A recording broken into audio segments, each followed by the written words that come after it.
എത്ര ശ്രമിച്ചിട്ടും താമര അങ്ങോട്ട് സെറ്റ് ആവാത്തവർക്ക് വേണ്ടിയുള്ള വീഡിയോ ഇത്. 3 കാര്യങ്ങൾ മാത്രം ശ്രദ്ധിക്കുക. ഒന്നാമത്തത് പോട്ടിംഗ് മിക്സും പോട്ടും. വലിയ പോട്ട് എടുത്താൽ അത്രയും നല്ലത്. ഏത് പോട്ടാണോ എടുക്കുന്നത് അതിന്റെ കാൽഭാഗം ചാണകപ്പൊടി ഇടുക. അതിനുശേഷം നല്ല മണ്ണ് കല്ലില്ലാതെ 3/4 ഭാഗം ഇട്ട് കൊടുക്കുക. ഒരു പൊടി കല്ല് പോലും കാണാൻ പാടില്ല.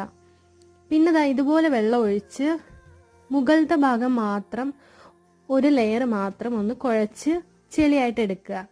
രണ്ടാമത്തെ കാര്യമാണ് നമ്മൾ സെലക്ട് ചെയ്യുന്ന ട്യൂബർ, അതായത് വേര്. നല്ല ഹെൽത്തി ആയിട്ടുള്ള നല്ല വേരെടുത്താലേ നമുക്ക് നല്ല പോലെ താമര കിളിച്ചു വരുള്ളൂ. ഇതുപോലെ ചാല് പോലെ എടുത്ത് വേരിന്റെ മുകളിൽ മാത്രം മണ്ണിട്ട് കൊടുക്കുക. അതിനുശേഷം വേര് ഇളകാതെ വെള്ളം ഒഴിച്ച് നിറച്ച്. മൂന്നാമത്തെ കാര്യമാണ് സൺലൈറ്റ്. ഏറ്റവും നല്ല വെയിലുള്ളിടത്ത് താമരയെ വയ്ക്കുക. ഈ വീഡിയോ ഇഷ്ടപ്പെട്ടെങ്കിൽ സബ്സ്ക്രൈബ് ചെയ്യാൻ മറക്കല്ലേ.